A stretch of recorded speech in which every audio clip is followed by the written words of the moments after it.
therefore after the elections yɛbɛhwɛ nneɛma ɛsiiɛ deɛ nti ama MPP4 ɛdi ntwo yɛbɛhwɛ ho nsɛm na yɛaka na yɛahwɛ surveys ahodoɔ ɛbaeɛ. It looks as if this year surveys no dodoɔ na o compare other elections ɛbaa so a bebree na anyɛ adwuma. Yɛbɛhwɛ ho nsɛm na yɛaka ɛwɔ hɔ. Post election violence ayɛ escalate ɛma nneɛma ɛkɔ so no ɛnyɛ adeɛ a ɛyɛ anika. Yɛbɛmmɔden na yɛahwɛ ho nsɛm. Were there shocks? Were people shocked? Yɛbɛhwɛ ho nsɛm na afei yɛaka ho nsɛm ɛwɔ dwumadie ɛso. Na afei yɛahwɛ the composition of the 9th Parliament of the 4th Republic. Nika ka ho nsɛm dada. Sɛ nei NDC nya 188 seats, which stipulates that they have absolute majority ɛwɔ Parliament. Anything they want to do in Parliament, ɔmbɛtumi ayɛ. Afei ni ahwɛ ɛnɛ MPP losses no hwan ɛna yɛmfa blame no ɛmfa ɛma no. Dodo na blame na Dankwa Kufuado. Ebi blame a host of other factors ɛna yɛde ɛhwehwɛ ɛnɛ anɔpɛ benya daje na afei yɛahwɛ ho nsɛm na yɛaka. Na yɛahwɛ ɛnɛ what actually do Ghanaians want? Ɛdeɛ na Ghanafoɔ pɛ ankasa. Is it development anase ɛyɛ ɛna wɔn pɛ economy no obekaya 5th of December so we say ɛno na be the key deciding factor that election mu ɛne yɛ by ɛno ɛna abe decider hɔ no yɛhwɛ. NDC losing seats stronghold no is a statement that Ghanaians have come to accept that any stronghold anase abe gimmick betumi asasa yɛbɛyɛ ho nsɛm ɛwɔ dwumadie so na yɛaka ho nsɛm na yɛahwɛ the expectations from the new government from 7th of December saying na Ghanafoɔ ɛhwɛ ɛne free new government no ɛho na yɛahwɛ yɛbɛhwɛ sɛ ɛbɛyɛ development free SHS ho nsɛm ahyɛaseɛ epigya ɛba mehu sɛ epigya near former finance minister said tekpe agoka sɛ ɛnɛ free SHS no ɔma no nyɛ day school nkoa na Ghanafoɔ sopa no ɛwɔ internet no so no ɛnyɛ asɛm kuma akra. Yɛbɛhwɛ the Baumia factor. Did they have any influence in this election? Yɛbɛhwɛ ho nsɛm na yɛahwɛ the conduct of the Electoral Commission and the security personnel. We any a range of others ɛna ɛnɛ anɔpɛ yi yɛbɛtena se na yɛahwɛ Dr. Ejaku Odro Frederick ɛwɔ ha yɛno no bɛhyɛ nkɔmmɔtwetwɛ no ase. But transition team no ahyɛ ase a ɔmo ɛyɛ adwuma na ɔmo yɛ adwuma no there's accusations and counter accusations. But na ni nyina ne say enay the side of the NDC omo eka transition team no e de krata eba abonten say aban otisoi ahya say illegal appointments ene ne nkro ba na omo so the reply e de aba yebekɔ ne akɔ akɔhwɛ nsɛm no medin e de Kwabena Owusu Dankwa kam say kwapese asare bedi akon ena dwumadie nyina wahyehyɛ ye de ebra wo message afafa 0551 599 933 0551 599 933. Gabi Esiedu ya naban anase ne party aba aban mu obeba sanso na Dr. Kwatin Fokru ono so lecturer senior lecturer o KSTU ono so ebeba na yedi dwumadie no ba yenko na fe yenko hwe transition team no accusations ahodo a omo level against each other na afei yensan emra dwumadie no so nti se ye video na ye ready a yenhwe no ansa me ne Dr. Atwaso ewa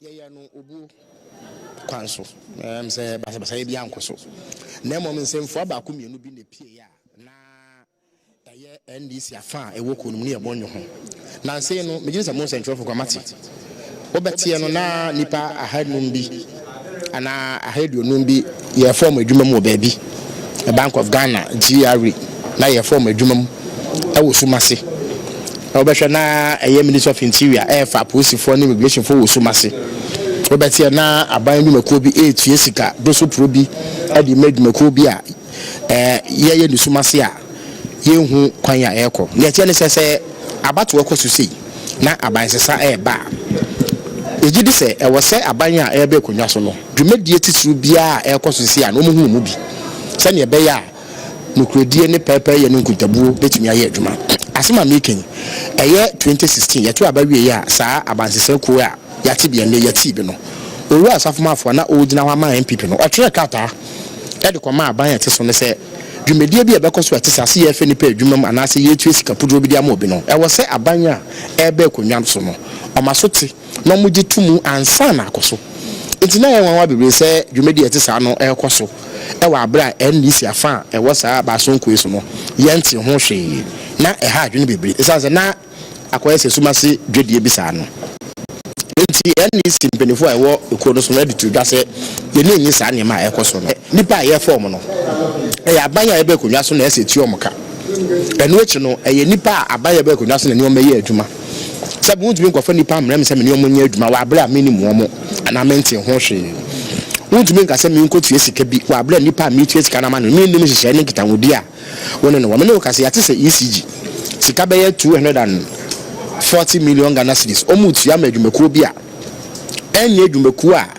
enu ya nyina mahode a obeka se ne ye hia ne nim ye nti omuntu a we adwumakuo bi a omne omdi nsawosuo bi a ye nhyɛ de hu yie sia sika de sika ɛdɔɔso a ɛyɛ aban futum ne befi aba ɛna saa sudie no ba bɛda aban a ɛbɛ konwa so no ɛso ne saa ne nti na wɔ sɛ aban a ɛba no ehunu mu bi nti yɛ sɛ saa siketia ne nipa ɔmo fa ɔmo no ɔmo ntwentwɛn so asa efiada a ɛbɛ yɛbɛhyia bi yɛhyia a yɛbɛdi ho nkɔmɔ ɛsan so bɛtɔ odwa sɛ ɛwɔ sɛ yɛti ekuokutuwa bi ma mo hwɛ saa nhyehyɛ no sɛ ne bɛyɛ bibi ɛnkɔfa yɛ ni so a yɛba abɛn mu na obi de bibi abɛda yɛ a yɛnim ho hwee nti am sɛ saa nkɔmɔdie no ɛkɔ so nti aban no mpanimfoɔ no gye to mu sɛ ɔmayɛ ne saa yɛhyia fiada a yɛbɛka ho asɛm ko a wei Felix Okwachi Ofosu ono ena in 2020 president Emma the minority anasem okasa edema the NDC ewo transitional team no mu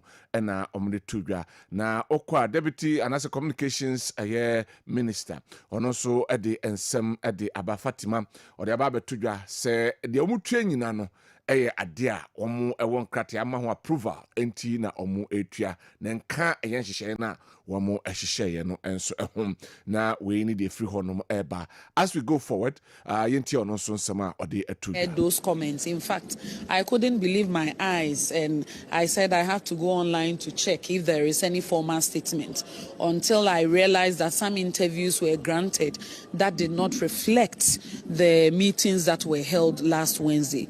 Let me remind you that the terms of reference of the President's Transitions Committee is what is established by Act. Within the Act, it does not go beyond what the Act does not provide. So I believe that the goodwill and the commitment that the President of the Republic, Nana Addo Dankwa Akufo-Addo, has shown, together with the President-elect John Dramani Mahama, have shown that they want us to work together and come out with a result that is in the interest of this country. That is what the committee is meant to do, within the confines of the Act and nothing more. Let me also remind you that the President of the Republic, beyond commitment to peaceful election, beyond commitment to free and fair election, had directed after the 2020 elections that under his administration, although there was a convention that outgoing ministers and government appointees were at least by convention allowed to purchase their saloon cars that they were using. In 2020, President Akufo-Addo said, not under his watch.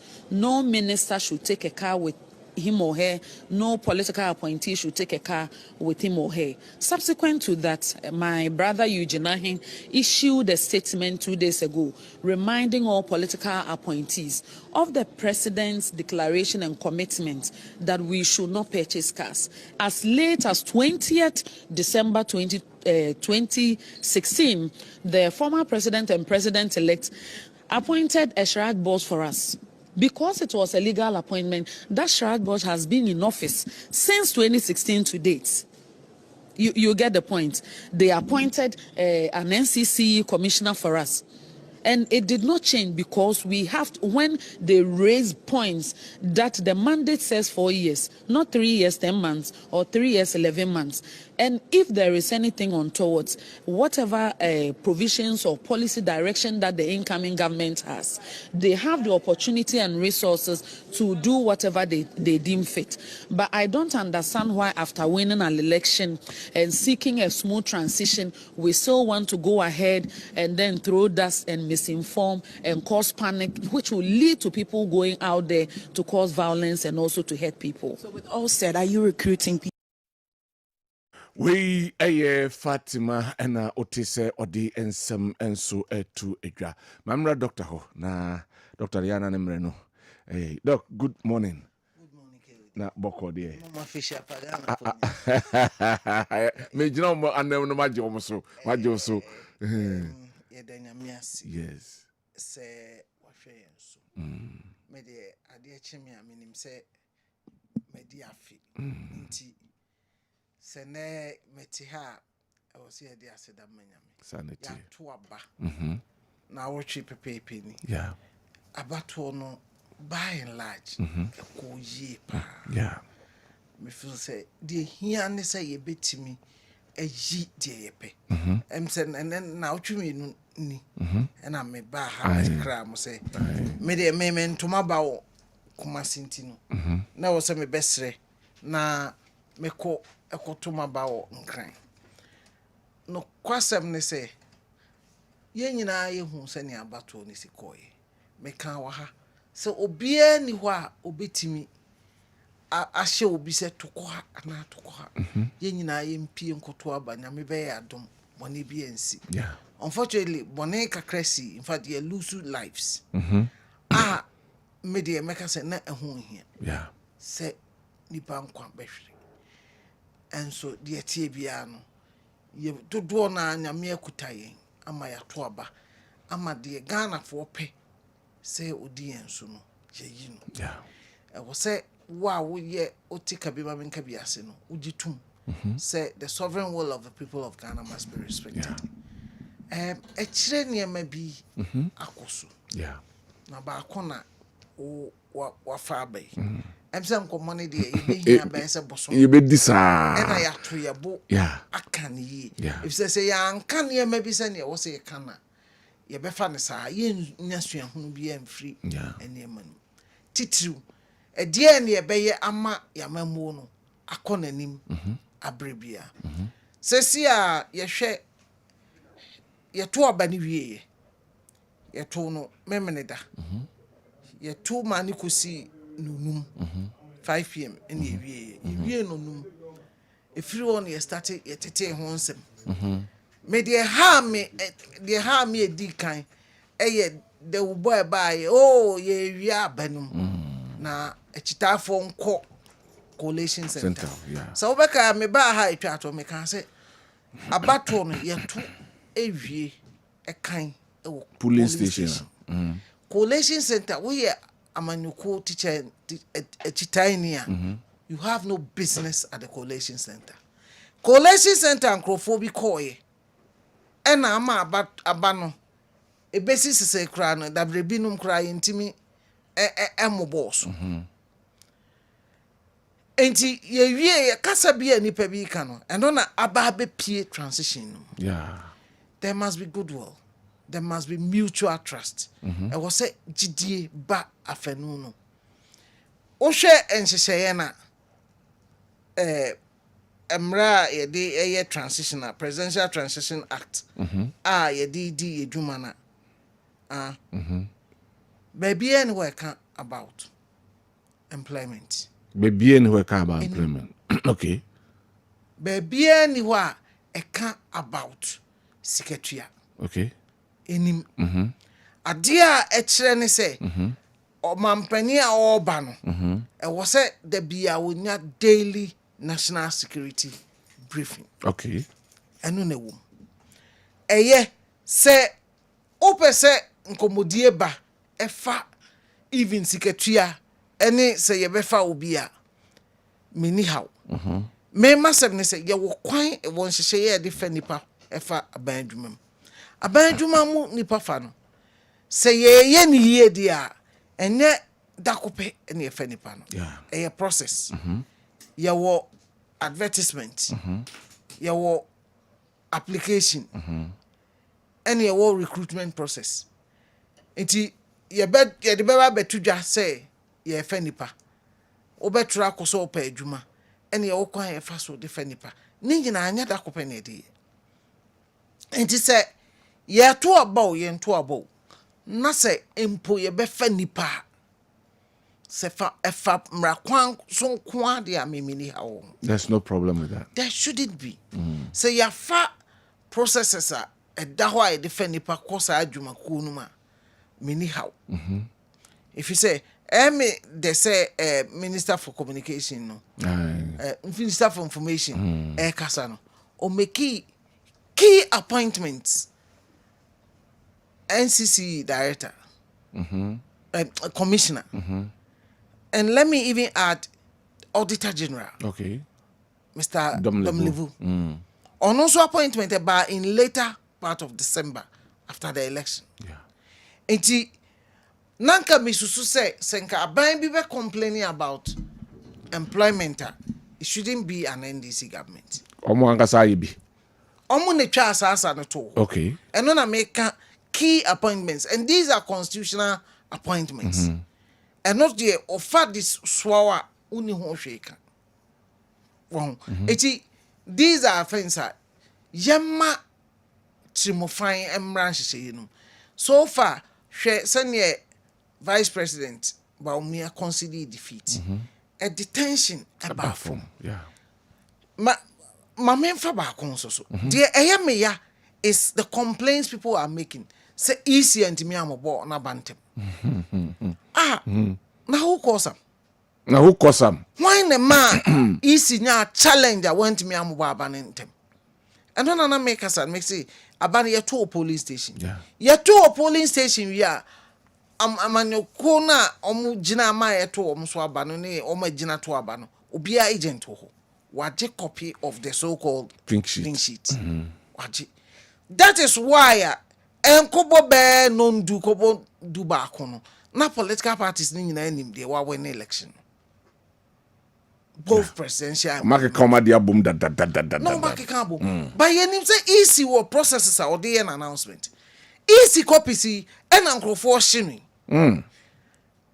keodi na me wo around 5 na me wo TV station na enhyehyɛ ya mayen say me free say TV station ho akọ another one TV station by 7 me catch say na was say me kofa nkran na was say me kofa Joy FM anim ekofa ATTC ekofa ekosi ringway hoko baby fufu na ATTC ho na me ko ye no me ko car ho na ye frame me expect say was say me wo studio na maka afa me kwa enko me bema because na ho na ye collation center for what choke our center ayawaso ATTC ho David Lenny pa ko bodom pemo na kire a mitimi ko ba bia na me ko di medwuma no na me hu se ye tutu ballot boxes yes say ballot boxes ni ade simply because a political party communication officer ebe issue statement say ye wi abanum etia omo ne party eti omo coalition center jumadi ebe na party supporters no mo ho no omo kotete pink sheets na EC staff ni bi edi ku di juma omo obi kra say omo ba amako sisa ballot papers ba be kan coalition center yen kan ballot papers wo okay. Eti isi nankasa no they became handicapped. Omo eniema omo twen age aye coalition no niema na ama. Meanwhile political parties ni nyina ansa aka omo de. And you turn around to blame the EC. I've heard the spokesperson from President Mahama, Joyce Mukhtar Bauer, saying the EC chair should resign for say when Timi Amoba abanentem. I mean this is shameful. He did it in 48 hours. Nim gwasesem say obi be blame easy about this election. Dear manoko mumaye. If the NDC wants to sack the EC chair, they should go ahead and do it. They should find a means to do it. They shouldn't lie about her. Abano yankoto no mu. Yankoto no bosomeso. Yeto abano ha. Eti mo bi entwa ntron to obiso. Ompena ompeno. Pardon.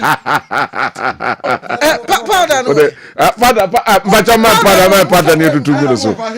Nasan mamiu, ananu san mamiu. Asabuni. Adi asabuna. Mama me powder for who mini. Doc Akwaba. Congratulations. Doc Akwaba. Na boko de. Yes, yeah. na okba na man akwa Da bi sa fe oba wuro ma cha na so no na kasa. Ono wa beji ade. Oh my ye. Tise ono wo bre na wo so. Say obinya ministerial position. If you say o said now fata. So unya deputy kura be fa na sa. Say o so bofu. Gabriel. O so say jina ho man. o say di yo Didn't want e say du me say du ngeta na ye Gabriel Kwaba. E say du ngeta na Na boko de. say du so wi ni ye yo bebe na na be si won Ai. ndi say du na ye I said ni ye. say du na de mo Wum.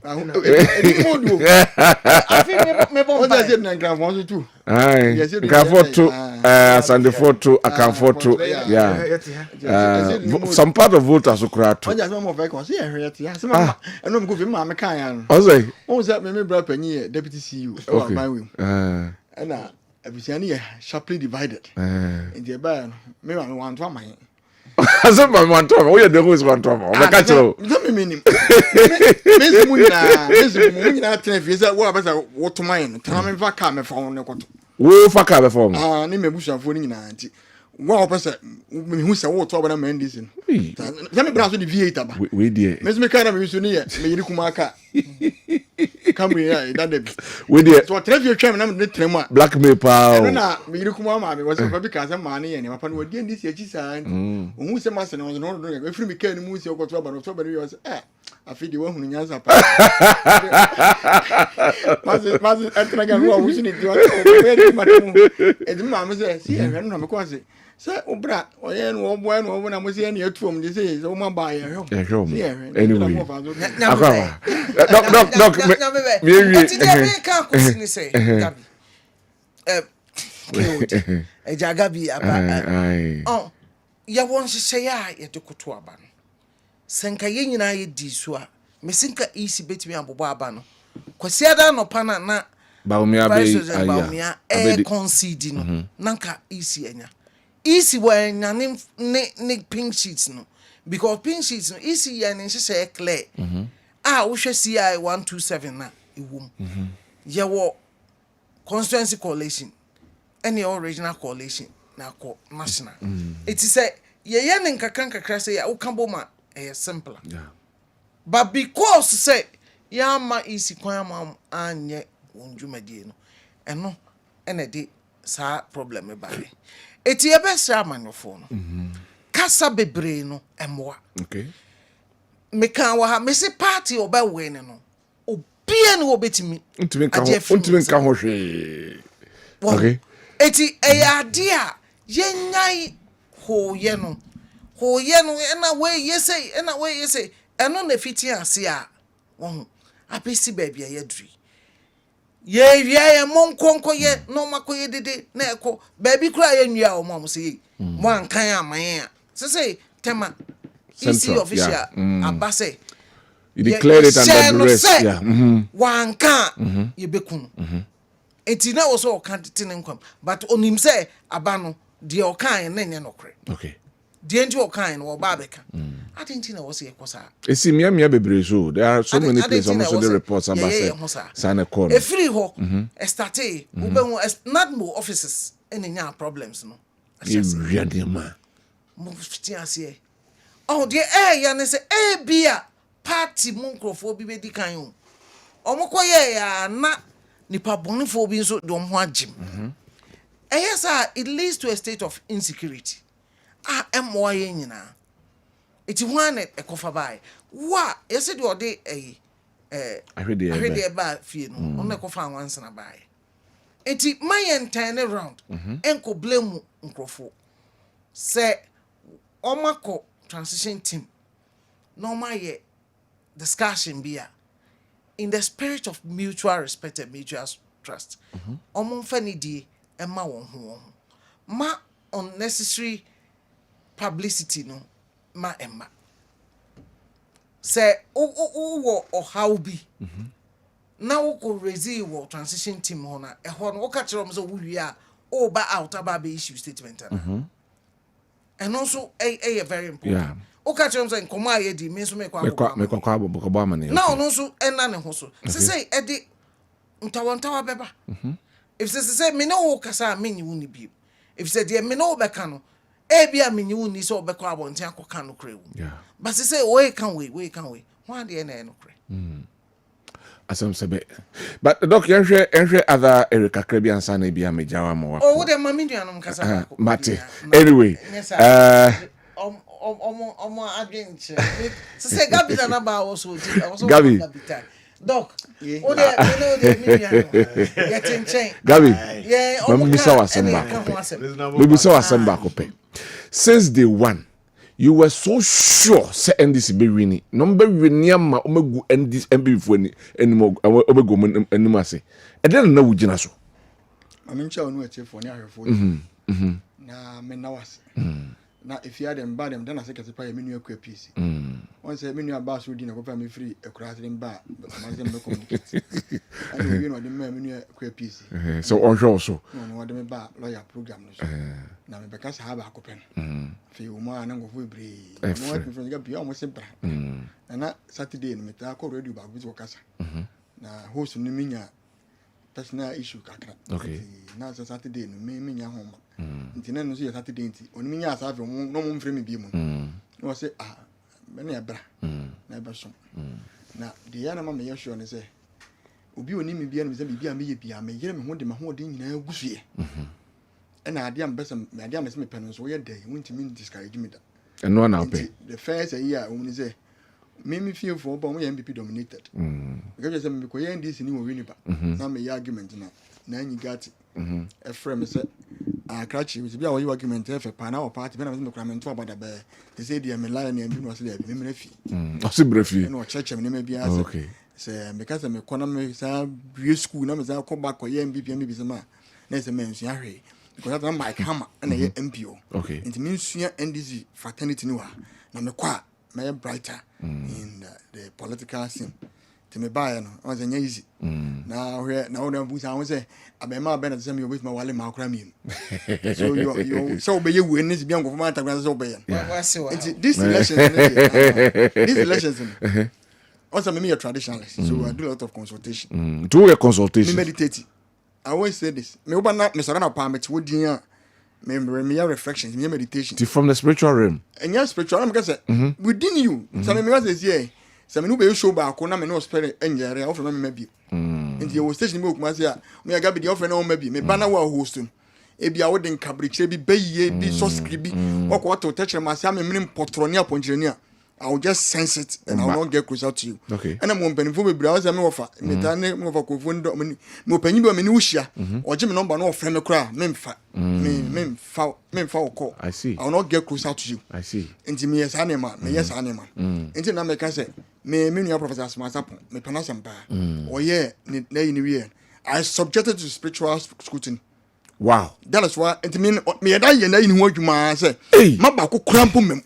And I've seen those various platforms in the gap. The way then I'm saying, the internet me young woman say, "Something behind upon him, but this guy is the walk." What's he recording to? Only recording to. Yeah, and this in any Bonibia into my 47.1%. To Bonia, I am about 45%. Now something walk and then soon some food try. I am home into a way, and I also went to a buy, and you know what they buy. And you may program no more. And I don't know what about will be US. We need that. He sent me 2,000 Ghanaians and to petrol. Me came. Was it they tried to discuss me? But me argument me man nya book mu de e na me se na me kan nya book me see school ni de obi ati me ko bi unya hu din tro ngrofo kan na ade wo me ya carry wa ya kan nyina e efie nyansa hunu wo ma do hu bom because me say all godfathers e bi all godfather bi wo Japan awo ye Shinto na the Hindu ko ye yin no the Sunday man say papa me research ma ye ni nti hwe de kwa ko be ka tell say mo mfa ma abonte so the mechanism and as any man no ye na ngofo na mo ko me say so for Usbempa, so for Ebenezer, as of no man Namoko, be no Namoka. Let me tell you, you can ask them, say, Unima, no one way day, autumn, it means challenges of what, mention you come for, because in baby and go ahead, or freeba, and will be after you the uncle. And now, don't boast and throw your hands in air and invite and to call Winter eno bi na menua Kwabena chema wuntumi yem obu ho wakasa ense o kan bi kura so that make sense o kana sama jaro no nam but so okay data na yi na what's me boss scientist for bi ni chiro me boy John Venn the other Venn diagram by so we three set problem two set problem me boy Charles Darwin ni chiro me boy Jean Baptiste Lamarck me boy ni chiro me boy Gregor Mendel some me scientist Plato Pythagoras Aristotle Archimedes on some me ba ko the Aristotle ba ko the Rutherford no na man enti we ni nyina duru ba bia and when you don't subject to the spiritual power of God will expose you and disgrace you. Okay. It's me nya confidence ye bebre ni na beye larger because anya sa e de bitri be de but me ko this people come say why this rush oh rush akwan Ghana for akasa yeah so that make us it's me confidence you say bia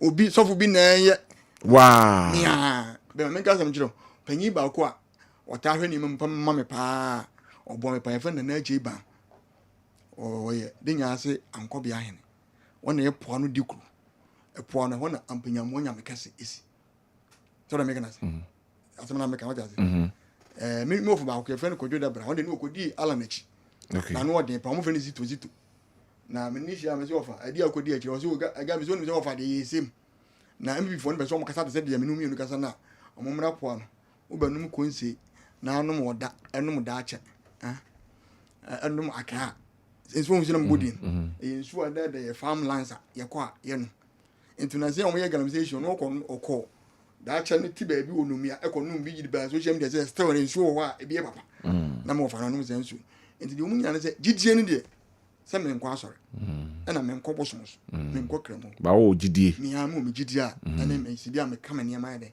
efa na wo hwe na hunu se sa na be kro na me kwa me hwe mu se this is what the spirit leads o mo benjo do man mahama enti eduru ba bi no na me kan din bi a me de kwa me ne behim because the spiritual realm me dan ye to aba MPP for ye bi Wednesday 2016 yes enti me bo John Dramani kwa me mahama not that me san kofa na ide abeso na me confirmation centers ma ko 50 information centers ma ko 50 me the motorbikes me nya accident o be am ma baba kwa na join me nya accident me na crash moto ti ma Kessben me ben ka me reka na be bofu ero ma pa kwa me kwanta ma fo tro aba me ni bi am ye me niam okay na me ko po an we ka sa 10 minutes information center the end we MPP ni to say me before na ka sa and do the osre me o ma me 10 minutes pe yes o ma me do be kid problem me kasa 10 minutes pen eni pe 200 and a bank window to catch me say campaign before any krum woni nyina wa break ni nyina na ndem ni break no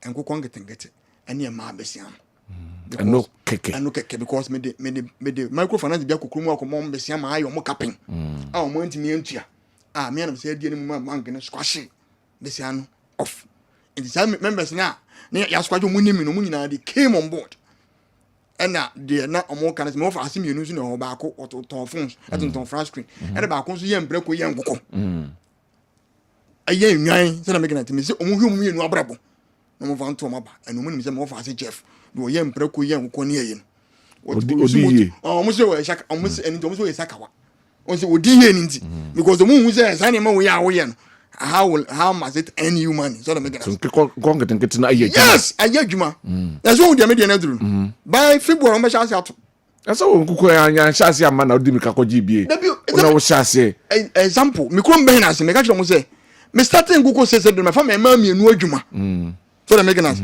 we you no ben ga bi we mo mu wi we mu exam se masa obi ya tramo ni ko ti bi ya adwuma man ye so that make us busa ho say say this about ben ya anya me hwe kra ya me ka kira ba is me menye over ambitious I always lie down okobeko ya most of them na me picture you say to Gabi for MC Gabi both grassroots for ni now no me say Gabi na den na on ka hwe na me dey me nka hwe ni say wo hu say me MC ye bebo ndi na hoka obi so hu say ebia me be deputy minister ebebo obi so hu say si ama me hwe kra ebebo and ebebo on because na be ya ni be radio so be nya ma twetwe me say oh akwa bre kra wan den wo nya hwe be ni nyina no ni ye mu ni eden ye nkunimdie ni de na ye granin ona na come here say they saw it a month ago okay but near here discuss statistics Musa Dankwa wan ye PhD holder wan ye certificate holder na no nyina no masekan was say no carry na me catch the rare push and the 7th December. And actually, and let me tell you, I told you that we have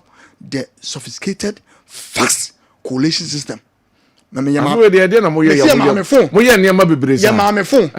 phone within 45 minutes. Now 7 police stations the mama no you find ward area collation no ma we kwa kra within 45 minutes after the elections no ben na me say I need the parliament in the enfanya hwe and omo twa boni kwa me ma omo pressure ma is ni kura mistake and na omo yere ti me presidential ni we na me tuka ko hunta me gina ho papa na we and me catch you say yes had no okumawu ye bi wase not and ye bi assembly elections no ma pilot assembly elections no me ye from want to safukuru omo say the send and any have want to send ko akra mama we ya send ko we no was successful and minia said no more can within 11 p.m. no more we by 7 kra no more and the professors are omo congress omo ko buem before collation room doctors omo ko buem before collation room it ended them say ayenim guase na nkunima aba no nobody can stop it me ba na me chia adanse asukwa azuma what's that make we winning as we winning so NDC we were calculated we were dedicated we were deliberated we were conscientized say you woni me be say you were focused and we picked the satellite communities we say me man say no mo say me on my insia won't me can be on age the 39 40 on my 6 on we me no we and those in the satellite community they marry a lot they give birth a lot the calculations you know na ya catch say ubewini sexual framblings na we say odenjam because the communication you obo me odenjam odenjam ni share o tech ya pon a wo fa uba mame wo de mako rich condus o wi fa uba mame de akobekwa o feel wafu no wasama ka discussion motom no wasama ka maybe amene ono me yire panyini awukuni ya no me yire kuma afo wi was ina mu we nyina na mbetere se mo kono na odenjam ni anye so from princes na was akom against Afra. Look at the name. The Afra, the northern sector. Oh, na me the type of research na boye. Beni na ye. Aboye. Unu de konja aboye. And maybe before you overconfidence oh ye win ye. I prof my family there na ma de be bag me be September you know ka sem bonya 149 seats. I doctor no offer. So memusa. Media me na am gasa nye buku de na makasa me anka person me se be nya buburuja. E ba yan so edem ye win ye se nya buburuja. Besa ba na ya na de wonim boys na omo yo ba jubilation omo take ne mane ye no beba ho o de nya beta stop those things we will come there beba ho na ya behwe violence no once but mem kona mim Dr. Fokuso the opportunity na ono so emra doc makonye de mo seda na mo de oh doc you better ya said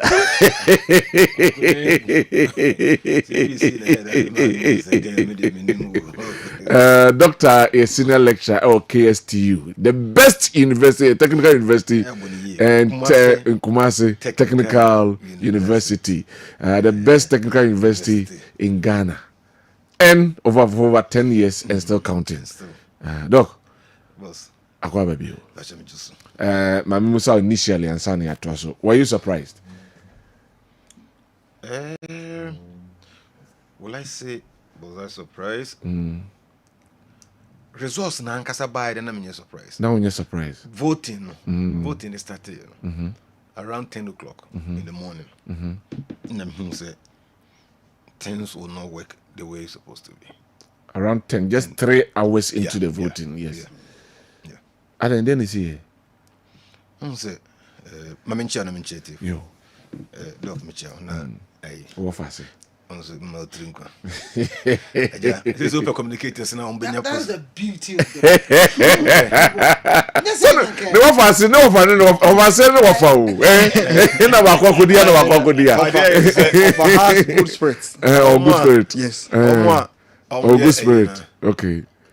Omo pay positions na so for do no ade omo kugun kran.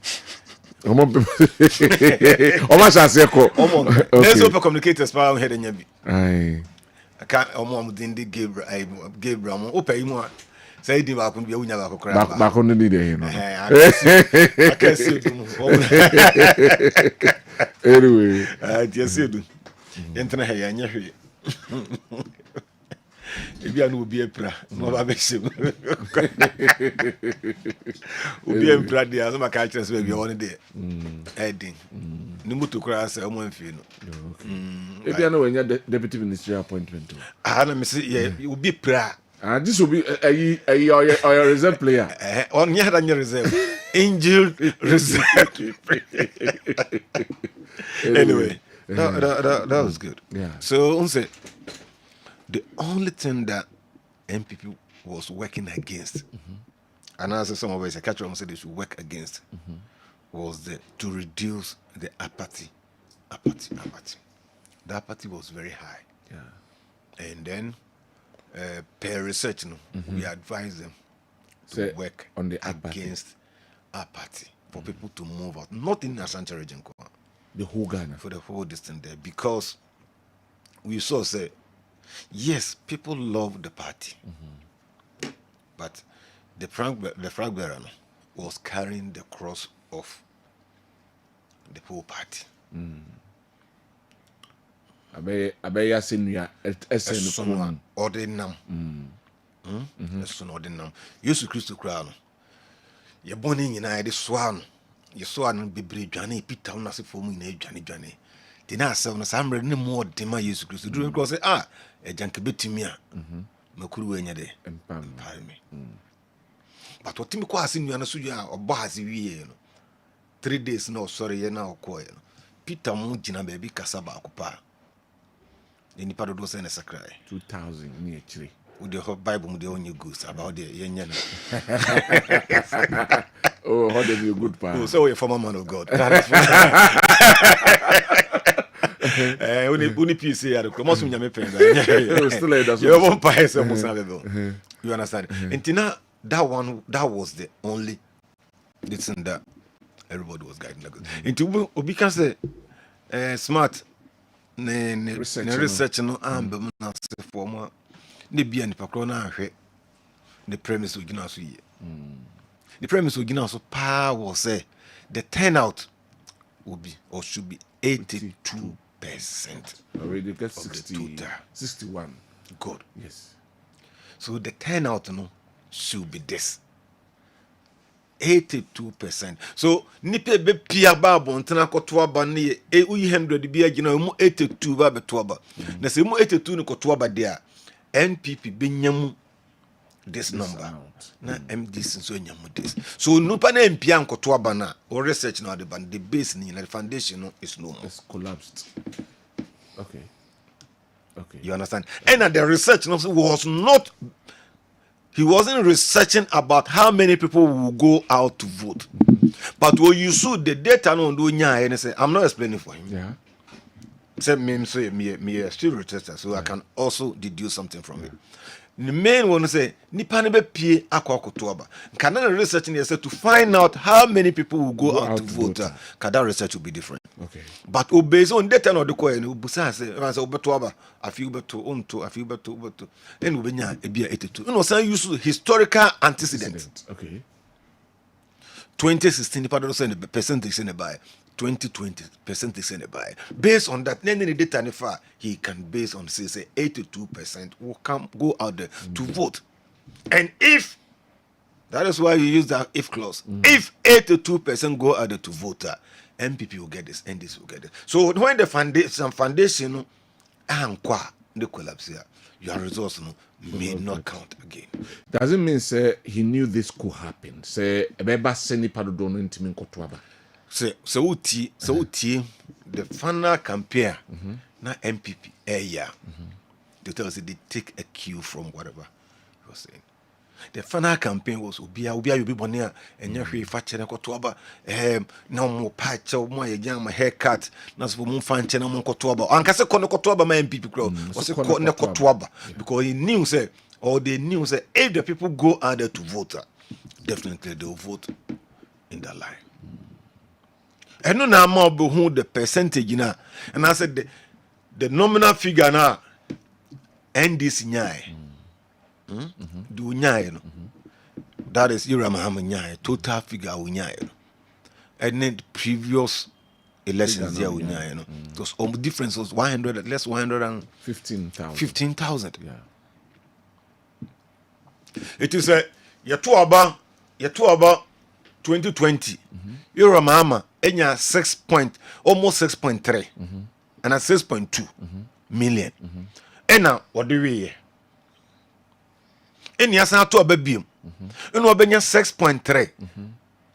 And what dia chim over 1.7 7 million votes. Na Yero Akufo-Addo enya 6.5 and what they win about one chumukese. And fast forward 2024 6.5 sen ko nyina 6.5 na kra beto aba ka against 6.3 one can be leader. Alhaji Mahmoud Bawumia. Good, but a buy nipa sen ko to aba 4.6 or 4 point something. I stand to be corrected because the figures they keep on. To mean say MPP for man kotoaba. Man kotoaba no was about 2 point something million. No sabe say you register we no 18 point something million voters. 18.8 no. Yes. Now they are compared 2020 nipa send register Okay. to almost 1.7 million new voters in the Bekan. But what analysis ni pa? It ha 1.7 million new voters in the Bekan home. Say previously no NDC nyani vote nyina 1 point new voters in the voter register Bekan home. New in 1.7. Omu nyamu all things become nyamu just about 115,000 per 1 point something. Ka all makano 1 point base 4 and that's a 5 no more. So that is where in economics it means because a high black hole is a black hole. Sometimes it becomes like Bermuda Triangle. It becomes difficult for you to explain why this thing happened. So, the NDC MPP for the anko that is 2.2 million would become 1.8 million. That is how bad the whole thing is. So one. What may explain? Say either say majority of Ghanaians, those who are not so much entrenched, they are getting fed up with the kind of democracy that we are having. They are practicing. Yeah, they are getting fed up with it because they are not. It's not giving them a lot of this and that they want to get. Expectation. No? Good. Yeah, that could be. Another one could be say, no, this is my party. Kotoko na me pe, bombolo mbono, enye papa, enye me fe. Eti me nko stadium ko house cry dear cry. Eti me nko. That one also can also be. So, internal me say, the man Bawumia was not those who voted for him. Now, those who were going to vote for him, they were not based on no paskasa the personality and answer what he can do, but they were voting based on what Nana Akufo-Addo or what the party has been able to deliver, and most of them, to them, no, it was abysmal. To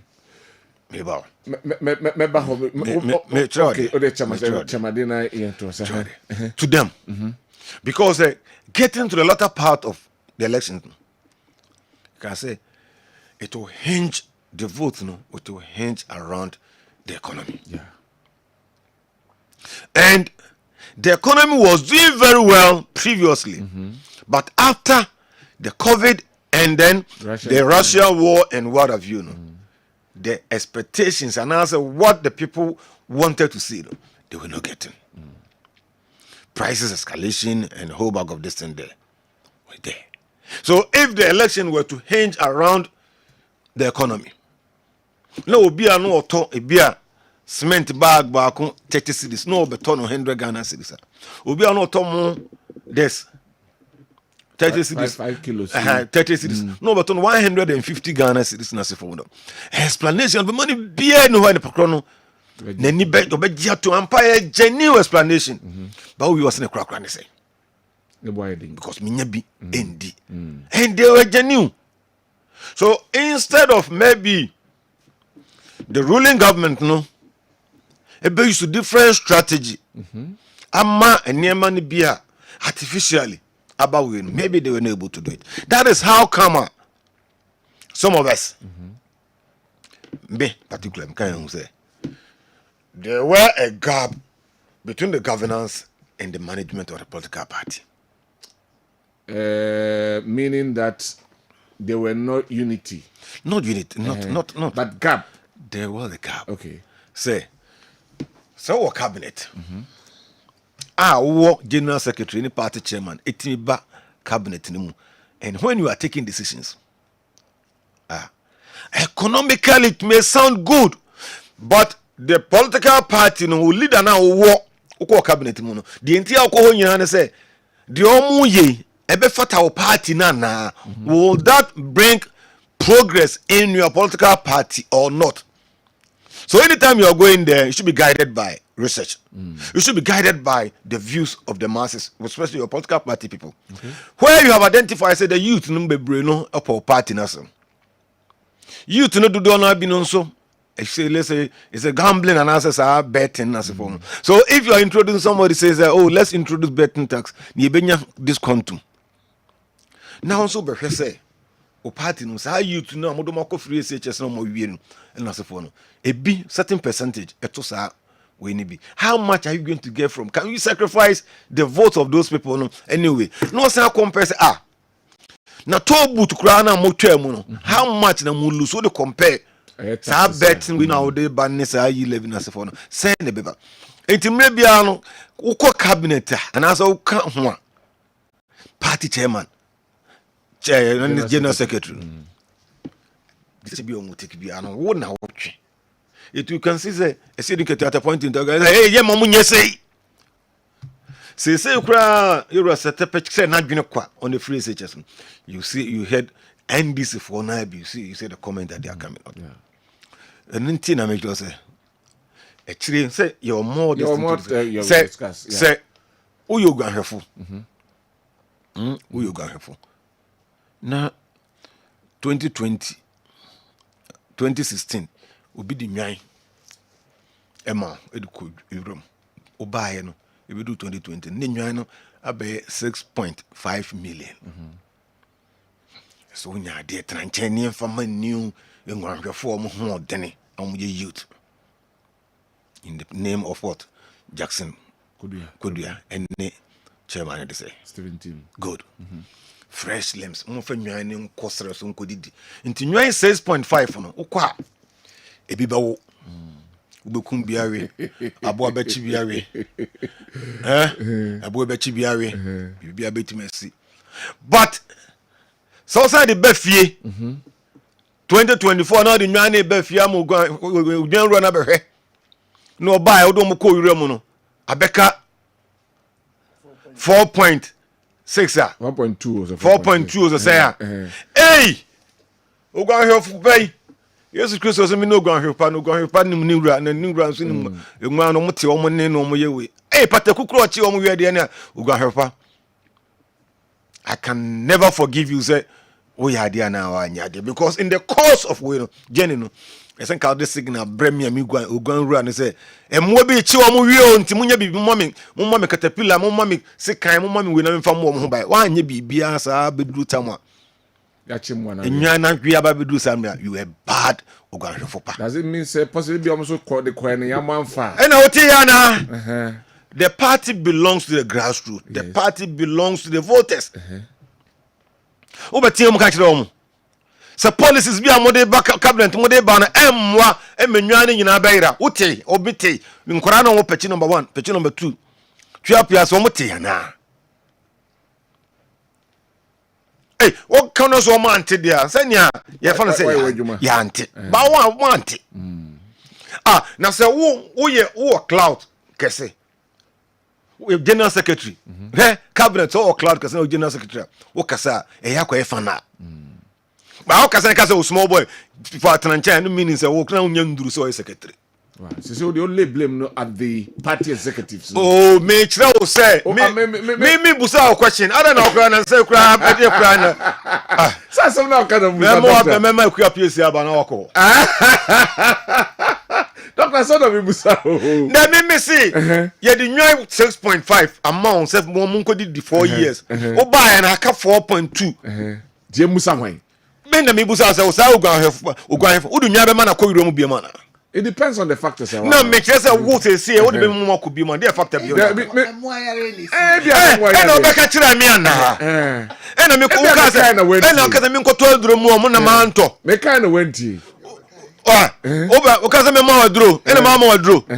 O ka no do say nke yan sesa wo. Dog me ni nkomo. Obekai last year Christmas. Yes. So obekai last year Christmas. Obi ti say general secretary. This thing could ya. Bro ne mo apepepe. I'm sorry them plan oko cancel. Oko complaining about Say omunye reshuffle. appointees bia. Good. Yes. Na samre ne bia na o team o. Na yentie. When you know. Fini. Me particular. Say me ye adwuma. Na akade amede ye ne sa ne mo nyina nyewe ya. Tell you I will leave the work for you to do. But resign. I would leave. Send me lecture me trade conditions be bien no ikoyi. It's my output that is going to use to judge me. Be bien ko yakomia ni ho light ni dem ho so that musa ni sumu troma de usumusa. Are you sure you can do that? Are you sure you can do that? So yo ni entie no. So osun no entia he's part of nos. Na bo complain proud to we in the crowd be sabe kan. Say MPs no mo komo yi no mo Oba report to me. Make your case at where it's needed most. Make your case well. I see. Time on now if one be tell him mama go deep too much. Time on now you see because you have diagnosis. Me try time on now MPs 80 and above because what was the party position? Party issue statement. Where was the party position? There no much blueprint be na hunu ya na say bon am friend say hunu be bia sa. Bien koso. Me da say. Doc, mama samra ho na fe yen hwe. Eja. Me dey say yes baby MPP for adrum. Adia ehia omo say was omoye. This is no time for blame game. Easy sell because we na anye we na ye we na ye we. Ema bebre. Yeah. For you to lose between 2 elections over 2 million votes. Can who say 2 million votes? There have been new voters. New voters nibi etoma. It means that you've lost. Almost getting to 3 million. It could be, or about 2.5 million there. You could have lost. I say, Achia Emui, Essian Bubiade. At the MPP phone, I was one way. And he said, Omode, and I had not mean, Gabi, because I who inquisition. Omode scientific means a analysis. So, Mujai BPA, Omui emotion, say, Omakuma, Ahama, Momon for Omakuma, yet. Was somebody on my journey. Devoid of emotions, a yet scientific analysis. I was almost free. A memoir MPP Bebuye, President Kufuor Mamu. They have to assess that. Okay. Na omujitum baby ya anko yi. Eno number 1. Number 2, political party na omuwono. Mpenimfu edi animu. A free national region, constituency, area, any polling station. And she share ben no more. Nipa ben ni di omanim. Juma ben no mu diye. Eno also mo ye. Matise bi ka MPP for miem kwan a ofa so your primaries. NDC any first political party obi emu se o ye primaries. Challenges pa minim Gabi wa ha MPP for bi ko wram kura ko bi eti wan hwe yi a ubiemu be disadvantage wan hwe ya be mistake enti e wo so mo tena se no mo dwene sa na ma no share 2016 campaign MPP year. Me NDC for netimi year be almost 2024. 2016 MPP 4 year campaign. Say opa my entenance. Make say 2024 MPP for Assembly the core campaign. We should then Assembly. 2020 MPP for Assembly the core. But 2016 we make one district, one factory, one village, one dam. We make free SHS. Even the campaign strategy more adopted. It was all more review. Okay. Well, if you say Misusu said 2016 was a benchmark. Omo year campaign no send was omo year no. Say no almost chair campaign no. Ninjina, you need to look at it. Ebe here say omo be yes analysis we nyina. Na afi e kwan ben titru. One of the key things are obvious say MPP for party base no. Sorry anto aba. Iti MPP for asudie kese say a child partner also modeko. A kwan ben no be frase de abobo mkofo no. Eye dwuma kese da homanim. Remember, MPP won hye yo part omo party nim say party ni aban mu a wo say omo eyi nipa ayi Omo leaders no 2 years before the next election.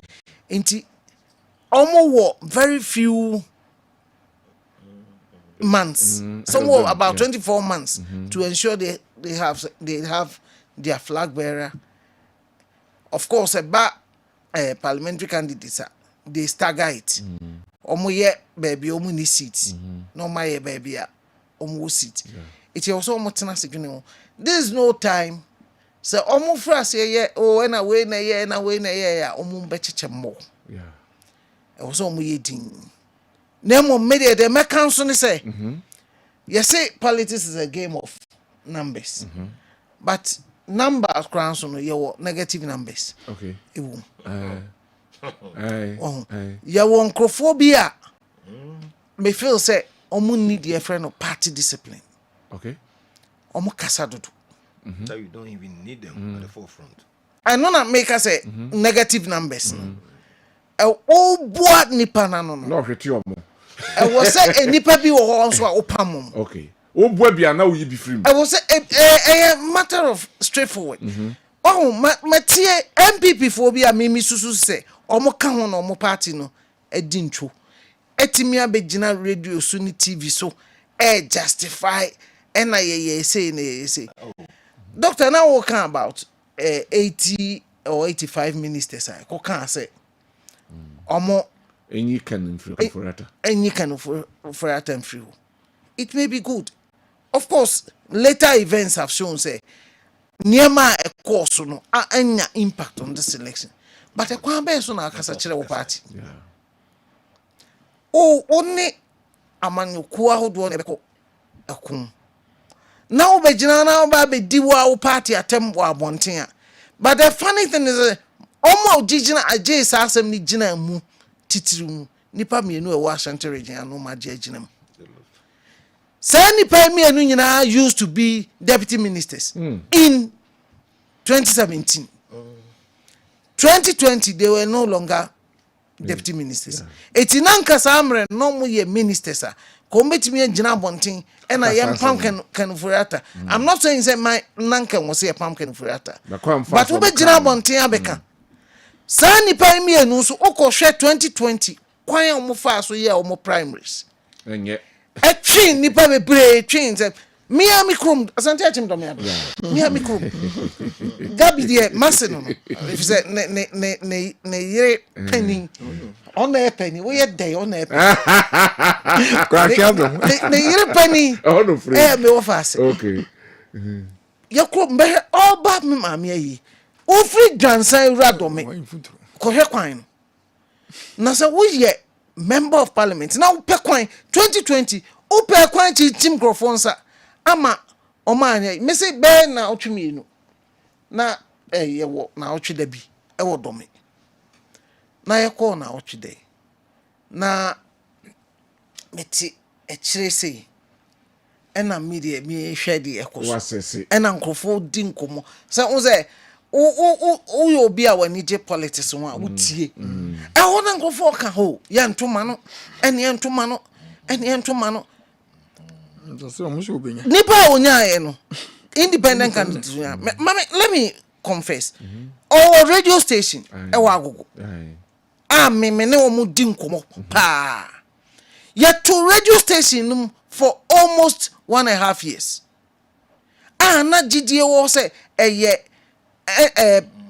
member of parliament no ɛna apɛ kwan ama yɛato radio station no remember radio station no ne wura no wɔ hɔ ɔwɔ nipa a ɔmo yɛ adwuma wɔ a ɛkɔ na ɔmo didi na ɔka asesa nipa no Gabi na me de me yɛ Kristo ni me yɛ baasiri ni sɛ me de wokɔ baasiri me kwa sorry o me say Gabi ahona me kwa me wadi o asɔ da ko de someone say amen zamra asɔ me de ko tia asɔ asɔ da ko de wadi de me say o me ma me ai na say asɔre na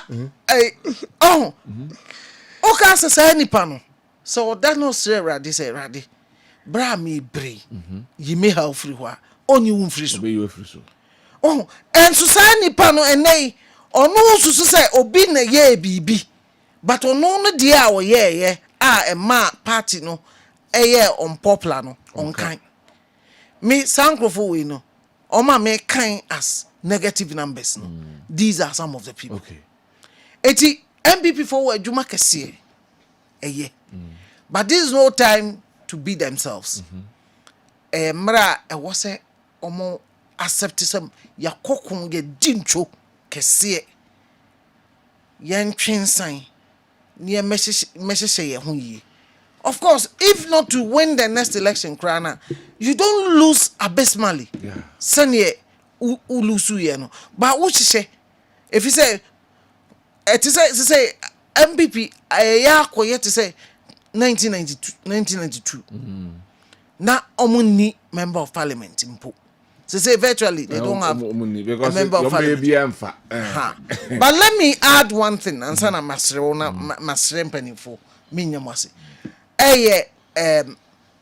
say NDC enya the 2/3 absolute majority 2/3 na ye kan wasema emramu no they can even review the constitution. Nemom yen kan si so say constitution ya chemu mienu.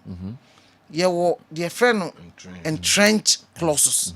And ye wo the unentrenched clauses. Ma obiya nso so say the NDC can change everything in the constitution. Okay. Say omo mpese omo beba for referendum only the unentrenched no and now between us in parliament. But the entrenched clauses in the and she said it must be subject to referendum. Referendum no so a high we say threshold no e was so say ansa na between meeting no ube here near maybe a obey. Enti media mekan wo aha any several platforms so. Say me empire and say dear parliament here wo and him was your mugu no. Wa be win ni. Obe win no.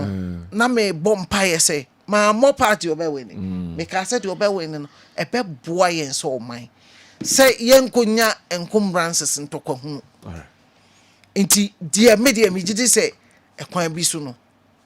Dear me pe no abem because the parliament be a stumbling block for executive and fampuntoma. Alright.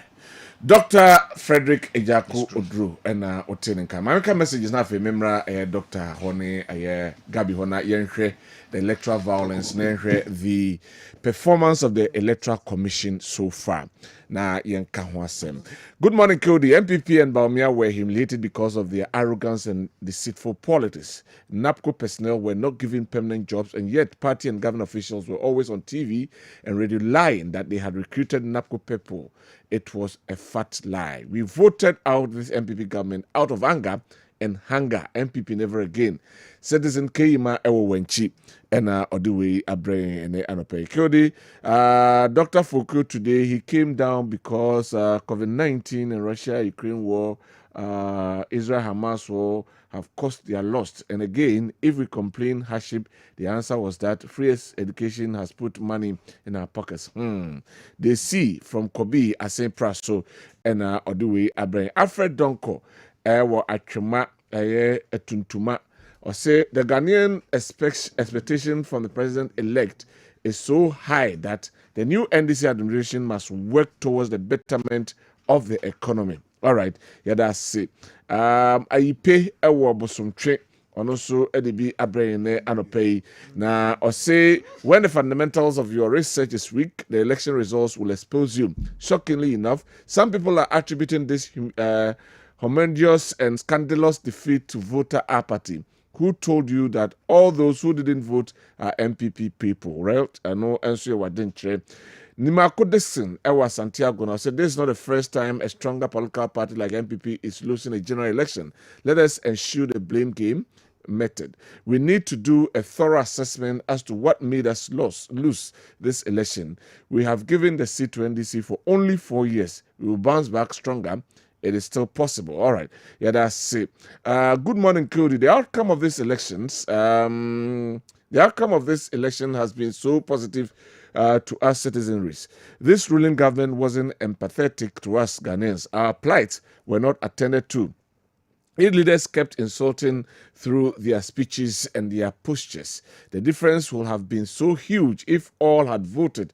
Ghana really needed a change, and here we are, please. It is high time our politicians serve us than we serving them. No way for lies anymore. We the youth are now open-minded from Edu Jemfi at Bedu in Bono region and Oduwe Abrayan. And we see an election of the MPP party lost was not because the MPP supporters didn't vote, because even the registered MPP supporters are not up to 4.5 million, but floating voters who didn't vote. And the bad governance of the MPP was the reason why the MPP party has not been voted for.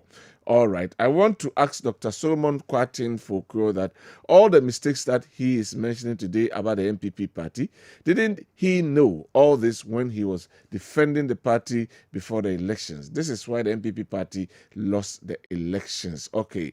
One for Udi Amba, but watch what dream. Right. Afi Mamemra, Dr. Wanafi, Dr. Misha said this time from here in the next 10 minutes. Now, electoral violence, and I say post-election violence and the conduct of the Electoral Commission. And some your views about that. No? Both. I think Cecilia Diakon is some of us, it's our responsibility to say we support or we help government baby so with my energy. Yeah. No. Because elections and answer about to change because when you energy by change and yes like American come on to about you change will be say be the better you be good better best according to be and you know NDC about power. Some of us will support you, help them to succeed, especially when you be on kind they be okay. No motimia I'm a Ghana for at all. Okay. On the bench, like I said now, maybe now can say transitional team no say, and maybe I buy we take this be able to take it so much training and say for but governance is continuous. Yeah. You know, there's so much there, so much. You be kai a buying say, you know, for say answer will be corner. So I some few weeks, but no corner. You remember friend say Mahama.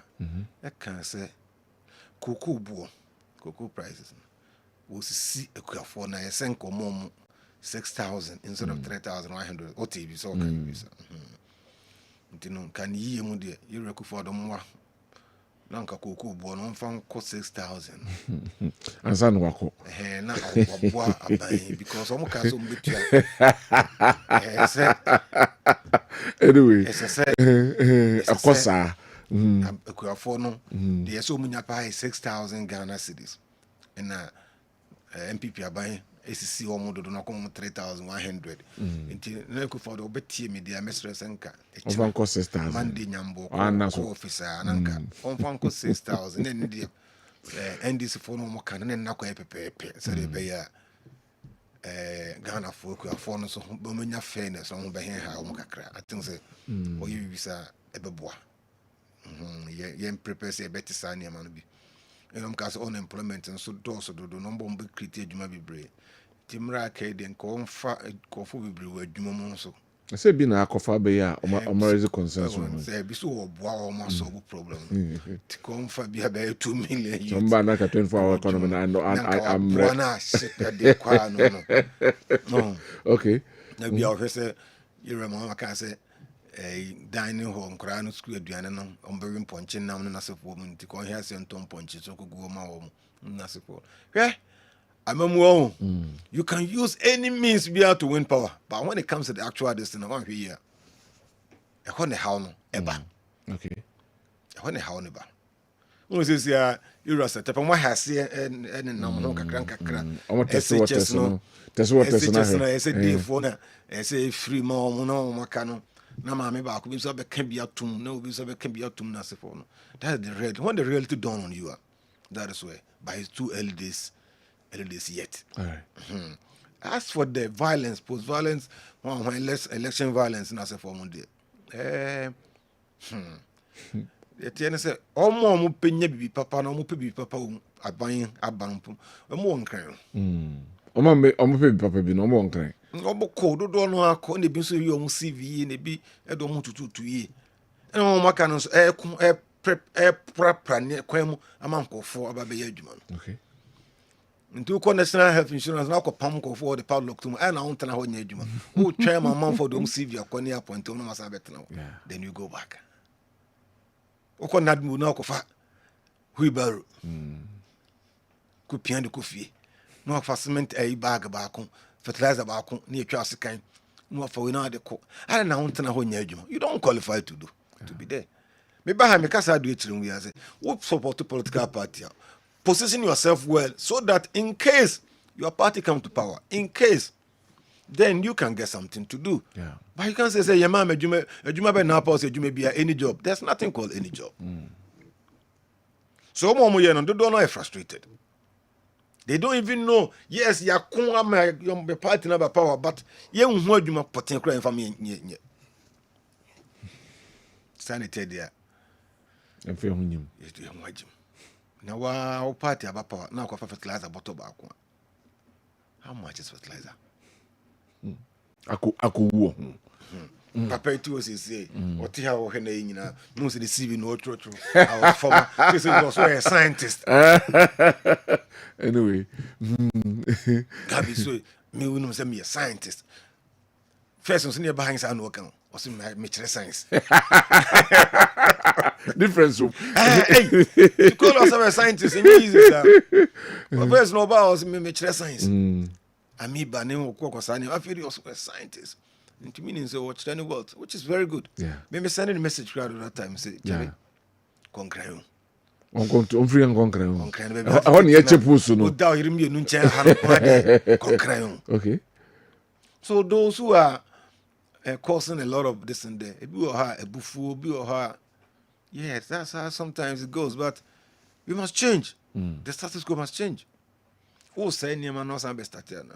And I almost now GDS say what you mutum kura na buy neighbor or bar because muntie ni ho for mko dey mu no buy no koyi wo mo. Are you sure that's the way to go? That's not the way to go. Say mo blame mo aban say he's in charge of security to onfa nancy for na dey koso nyina onfa ni nsanhwe onfa ontwa abanhwe ano dia. Say nya meaning say o kwanya so bit my name bebre so.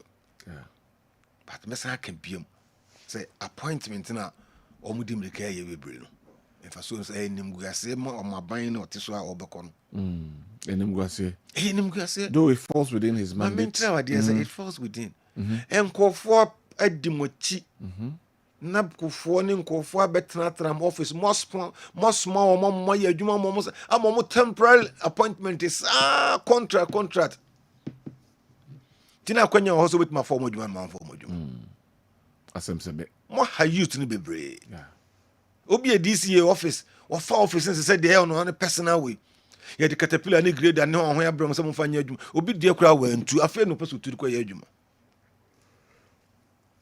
ukana DC ukana na otimu ko trebetre o ro glass na election counting fan fani pan ko to aba no and they no they say packet. I'm telling the truth. And boys no, young guys and ladies no, omo tena office ni mu bia mo assurance saa so before modjuma. Last minute na before modjuma. Last minute na before bia ko military na before bia ko security service no. What tena so? Woni oba tena dem. Obeda ho nchen the whole day, the whole night. One thing anya hwe ukoja nko akageti asema me fa mo akọ. Obaya be down the whole night. Kukumensa wa brada wa nyehwe. Kudur ka giti asbe me hag ba ko. That be mkofu ya dimochi 4 good years, ebi 8 good years. Nad mufu musu mumba be yo validation. Some can say the validation bills and then e man kofu sinsan lie. Bi kura kofu mi 7 no office. On ba ma me sign ma o. National Service for started adwuma 2 months ni economy no more than kakra at least service ni oba abontina wo adwuma wo je ni sika ansa no register no wo yes ha ni manyina wi into 2 months na untimi mo mo bibi kakra kra no mfa nto aduane ni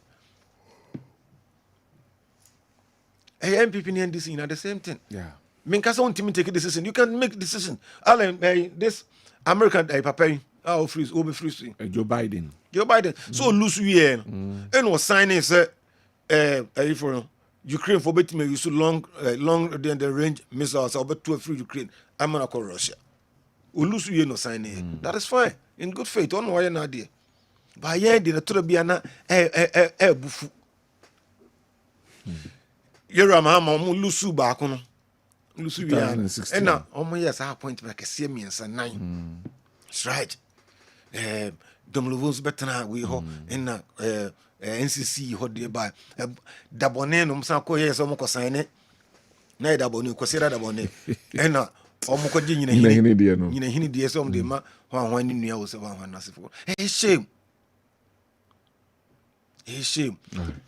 ye nyina nka hu se emre ye nin ye de enkaso especially omo tete so na omo amwa nkora no wo mo se no afi no mpese omo dum ka ko ye bi no nim guase Obako DC bi office animu boys na twa ho sia na oyi 50 no de ma no oyi de ma we me aid special aid ni di ni payroll so na ma ne kakra di ntina na won regularize ni bibi kakra ma no e bi drivers kra no omo di ni payroll so afi na be 40 di akwakosim osimi was them that so mandate e be kwakosi say so I advise dem omo nyina say unyo opportunity na ababu obia you help the person. Men train and Massanima Wincy. It mutite mo officer can see the Munan Corano, Mo boys and a banner young boy, Momus can think it. I am an Emufana. Boko party office being him, and this is the same thing, and the same thing. Boko party, now boys, you go be brave. No, my fans will come, where do you buy young one can you what Sahano Yika crack on the Momo? Akoso saa na ekoso saa afi na mo fun luso wi no udum nikasa akopa adwuma ma obi kakranka krai especially strategic positions bi wo ha de oba no prensa for bi ko se ho bi empire mrama ho kwan de ba sai ni pa kronkro betena ho a betena uti ho a utrimu ntene wo you may see a lot of transfers in Asafo Bekoso after some transition baby. A lot of transfers in Asafo Bekoso. Obu okro no abeja adwuma no.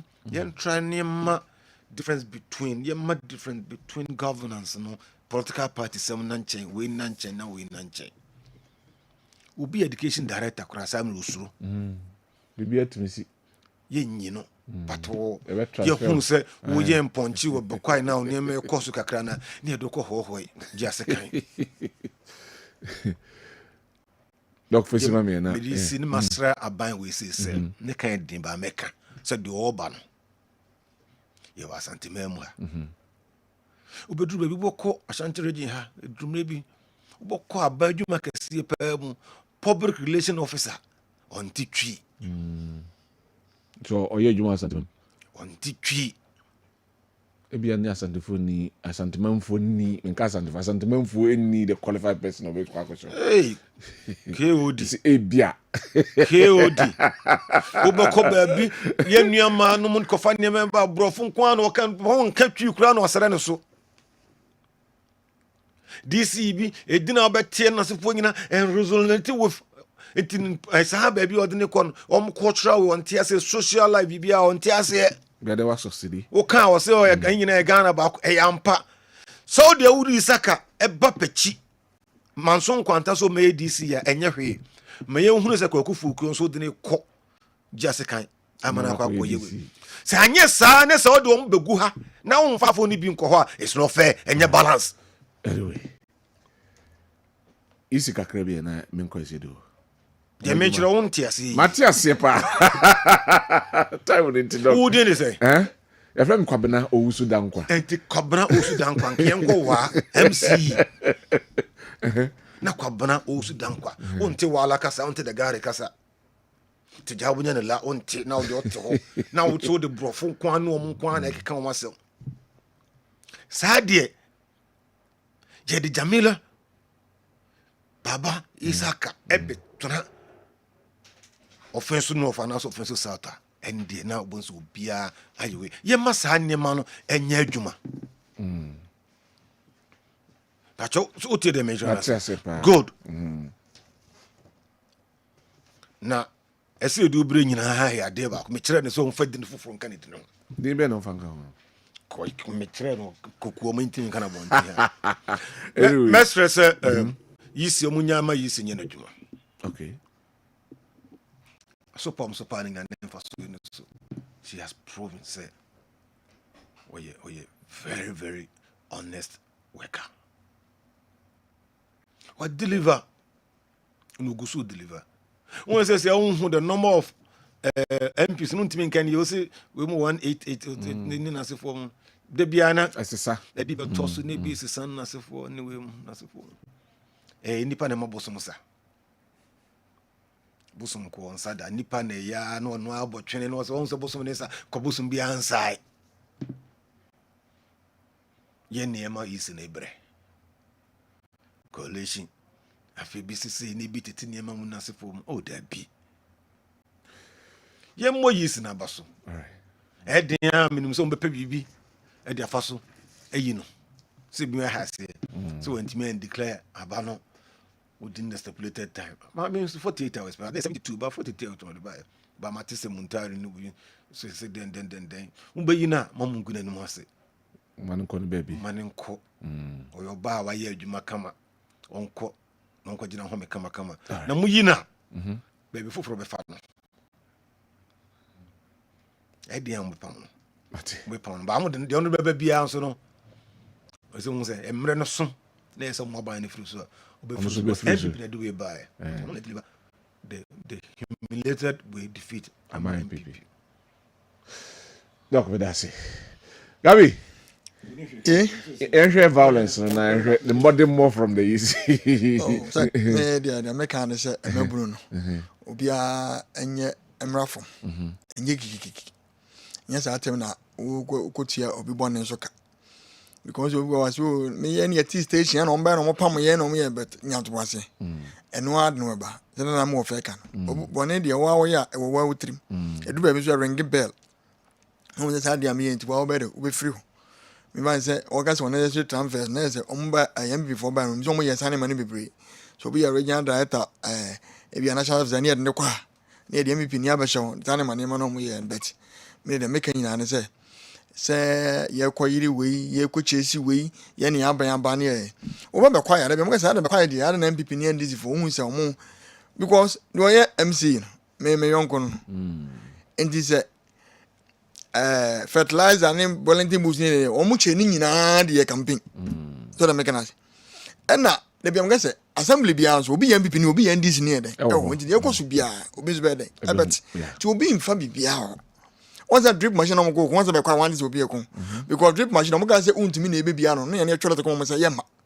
so also untimi na baby ano dia o mo na free more localized segment to partisan okay and the partisan dia end yema yanko bi no mo admi am family arafo ne ba o me apecha ne tala ho so that make us into the bia you know how to you not make a job me say na dog kan wa wo CV prepare wo CV wa wo ni bi nso we are ready say obayango konketenget so that make us yeah was about you enter into poultry farming wa be say wo ya agriculture so say wo obo ho ti me obi a nyina gbe say bi o better office bi assess ade na me de anwum bi atum status opanyi ko ni mo wo say anansi mu nomfu say le bi am ga say ofo ase kokobin we dey for any scenario no o kwa kwanta a town before kwanta what the bia odu unya abromu no to because the bia mu se kwan ho o say the bia unya abromu so between order any ezuba ko fe na ke sense woni mienu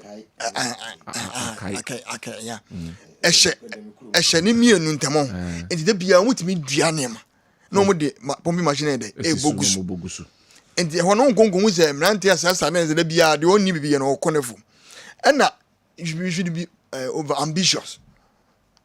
We ebi kura goes the sense be o kutunru so the be or the be position as what be easy me da bia maka say maban aba abem maban maye no me head of the science department of Wesley High School my child there for 13 years so me tutor facilitator ama uses the code my son kwanta actually na yene you my school for never am de omohwem promote the private schools ma chira dia winim madwuma me de me ye no me a farmer and it's a maban aba no me say ogabi with all these experiences ahani ade oko na me hwene ni me sunsum fa ene me honam gye na ebeboa me a waje wasum see ewie no me say o okura de ye ma hwe so that make na say hwe mfata na mo ba bia o say me ye madwuma okay so that make us okay me ye madwuma and when I come here to speak now what can cry no be just say I say redeem what Jesus say how no what ya na wo hwe me a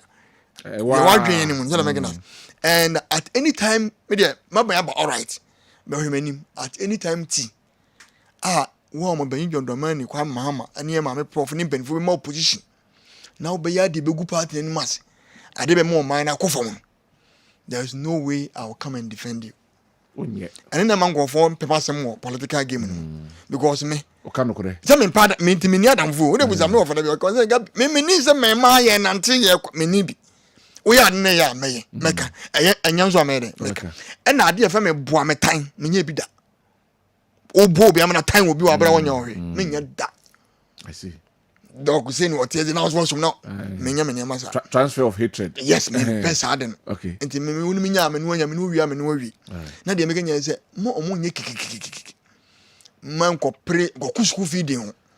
Ai mbi before na no asa de akwan so mo da ase nyina no. Na chese the dog can we call out.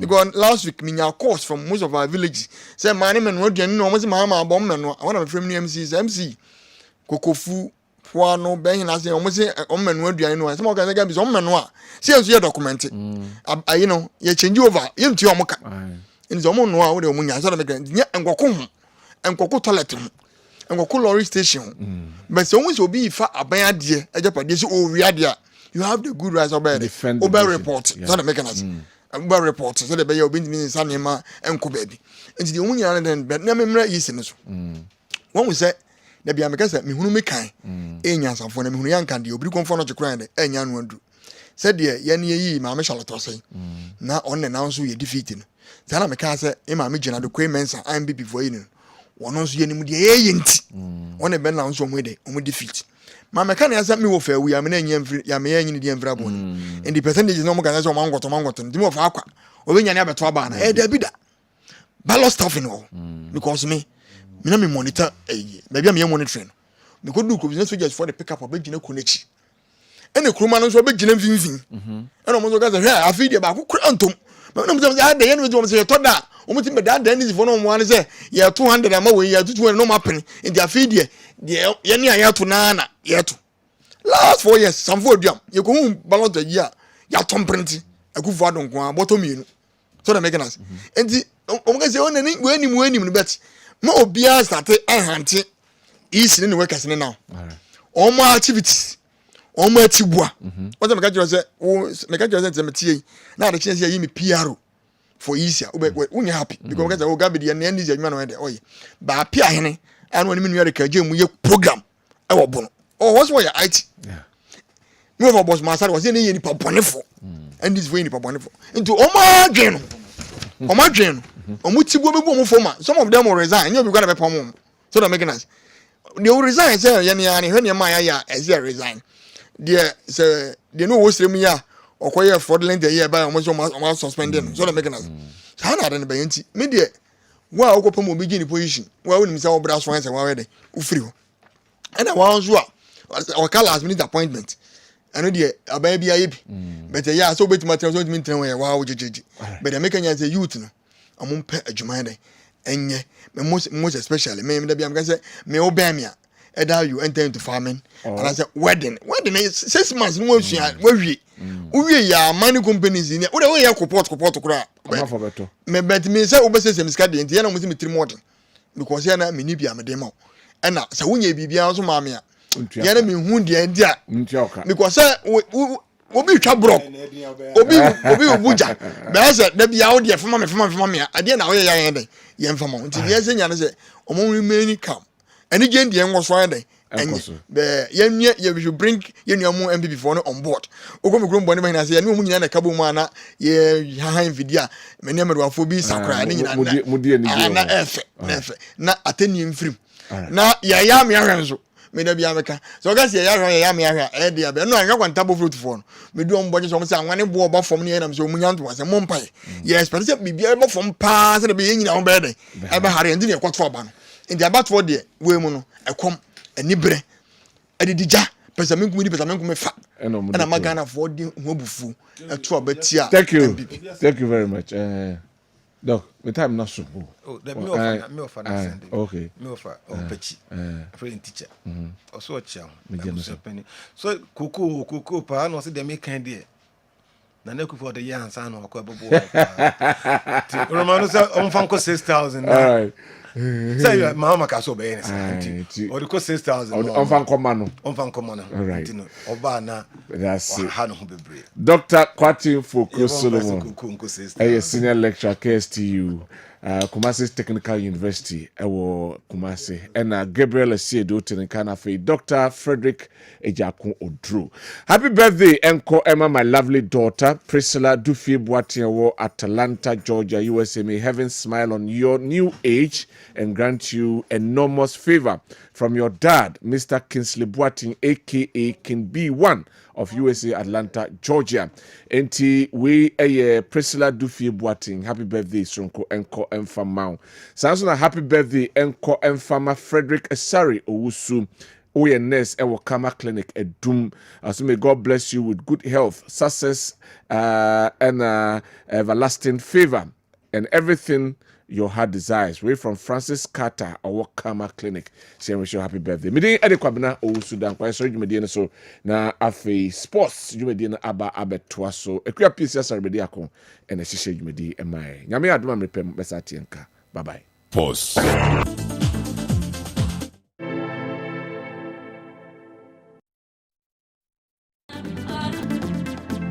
Points na kan 3.3 Kessben Kumase emena so sir ye the final whistle jumedie ye the ebrawuti en live ye demo obetimi amonita show no Facebook and YouTube Kessben TV but more than like it subscribe and share ma unua enya chefa e program no so go TV na monitor we are live e channel 121 DSTV channel 364. Now, ubetimi the message aba WhatsApp line no video no 0244263902. Now feel the message no aba and I feel WhatsApp messages no 0551 444933 0551 444933. No, WhatsApp line na ubetimi ede o message ede afa so we can way packed. Kotoko any house Ghana's version of El Clasico Basso Ochina New Mensa O Kumase Baba Yara why ana Edin Kudim had to folk and not that and now Omobedru or Sacrum na preparation at saying players being available, players being ɛna ntimi ɛmɔ kotoko se komo ɛhye House of Folk atwa so 4 consecutive times ebe happen and answer happen obetimi Edward Dwenkyere aba ebe konkofo kro so na various leagues no yera won sampi enso ere atudwentin sam no edoso emre no eko dumienu ɛna dwumede bema na wiye na ya pavy way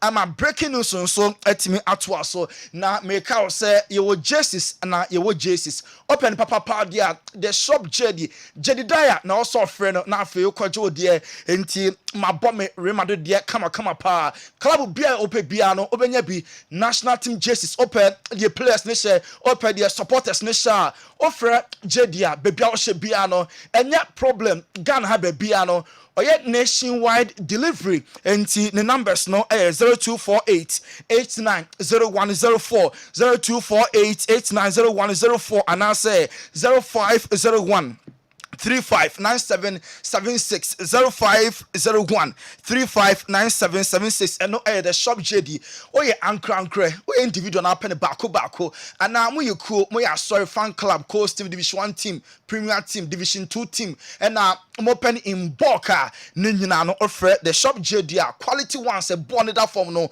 obe providing ede amonti kosoa na efre numbers no we eso aniegina na yetufa na hensama ekoso enkorfo ekroso the legendary Mr. Kwabena Jemfi ono a na ebe modetition kopem se am dumienu ebebo enti stick and stay menu wa feed no enfremfri ha yen shase enfremfri Germany na wonim se bonus league no to so Vincent company a coach ede ema the Bavarians of Bayern Munich Football Club or say Mainz match na omo ebo a very tough game because about cup match na enye easy cry enti ene kofo eka se match we dey fala wo se da bi enye fala cry match we ehu na we vim ene confidence and minds e dey eba no same way and Bayern Munich so match omunti ene players ni bi wo ha omo entimi emba because of injuries so whatever case ni tie bi and Bayern Munich call for the 3 maximum points. Leo Messi and a MLS player of the season.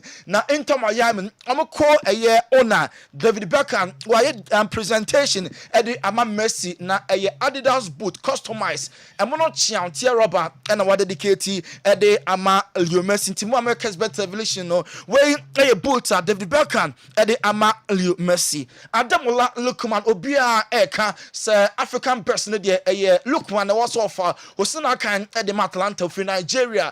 Now Demola say why any the greatest of all time ebi mo eka Maradona ebi say Pele ebi mo say Messi now there anywhere ya Ademola Lukman say ono the greatest of all time the GOAT Cristiano Ronaldo no sama Ademola Lukman edi atudwa Neymar da Silva Junior a fantastic player na so ade ba ko ha Neymar pa epra ha Neymar pa na o say every player a dream and it's about at the highest level. Now World Cup tournament be a big guys no and they show up now no empire power and it's the World Cup about so America, Mexico and Canada no on me say now obesa o stay fit now about the Emma Brazil so far 3 major tournaments and represented Brazil but say the upcoming World Cup no so called the Emma the Samba boys yen to also enko England omo new manager Thomas Tuchel January 1 and now ocean Jumedi say now or convince Ben White Arsenal defender and say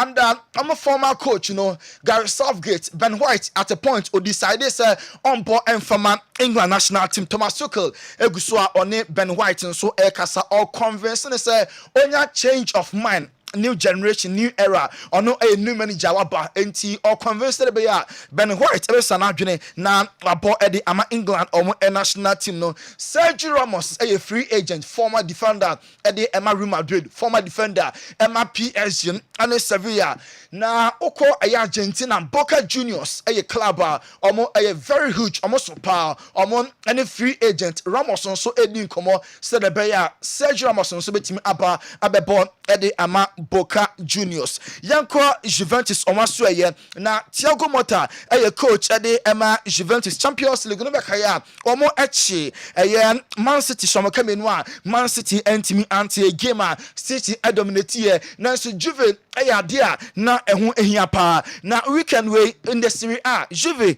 ene Venezia ana bonko force mismatch because real level na Juve wo na all the compare Venezia and can you kwansen ka match ni mpo no omo ho nanso se da bi one obi a oye underdog kwakwa bo no de other form that to onsuro ahwiase eni kwanse omoma Man City win no edidi omotrim enti all sake plus ne se omoma mani na ho na game a omobo weekend we no Juve ene Venezia no omo indeterminate na omo force intensity nko game no na 3 points no omo enso enkofa former Arsenal, former Barca, and a former Inter Milan, forward Alexis Electoral Sanchez.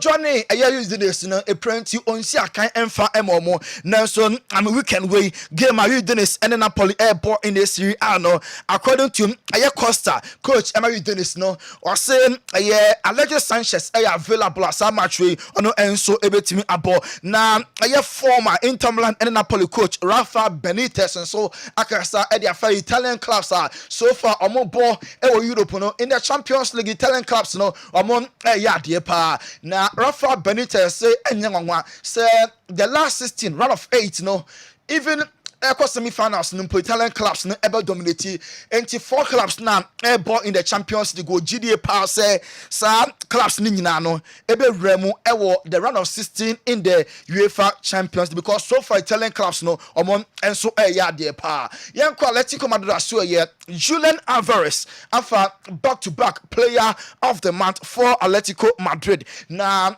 2 months ago onwa NFI last month November so Julian Alvarez and so ana omo anemu say ono and Atletico Madrid omo player of the month. Barca bebo china against RCD Leganes. Now Ferran Torres obakaya Barca omo last match in the Champions League omo actually Dortmund omo 3-2 no ono kwa actually 2 of the 3 goals Emma Barca ama coach agidi pass boy no waye adwuma hard work bia so just all reward the player no eno nti ochina match Barca and Leganes airborne opese Ferran Torres started at the Emma Barcelona. Good news and it's Ansu Fati fine player now so a praha no power to me and realizing the potential no Ansu Fati and Christensen omamienu training with the group into Enchakra Achakra no by next week there so 2 players no be available for FC Barcelona. Now World Cup Airbus in 2030 no so many countries and host na participant final game no Airbus na oko Spain Santiago Bernabeu Comfort Kika so Star Stadium no ana hosting the grand finale of the Mundial in 2030. Now so Barca first there be the new Spotify company now AC no ahompo and also about the grand finale of the World Cup in 2013 to Barca for us satia also Spotify company any place in 6 years time 2030 World Cup no also ho and now etimi ekosi sa kan no ho no na yenko Barca so e bi onim say Jonathan Tah Leverkusen defender no the contract no by someone na why free agent Barca and the agent Penis Edin Kain awie that nti likely pass Jonathan Tah or Leverkusen as a free agent the next destination ebe Barcelona football club no yenko Barca rivals Real Madrid na Jude Bellingham and afan Real Madrid supporters no fans no player of the month in the month of November no and edisa presentation no Emma Jude Bellingham that Real Madrid fans no ase or set more goals because of the teammates or Jumaden or feeling better or feeling happy or games to me with so much confidence because supporters no time biano rally behind the team Saturday league no na new goals no emba na assist no so emba na so in the last 6 games ni na no o timi eto atena Madrid so try say benya resource penchi supporters na eto aba ema no enso eda obi biase Carlo Ancelotti supporters no monya to bo asase rush Hendrick da ben and starting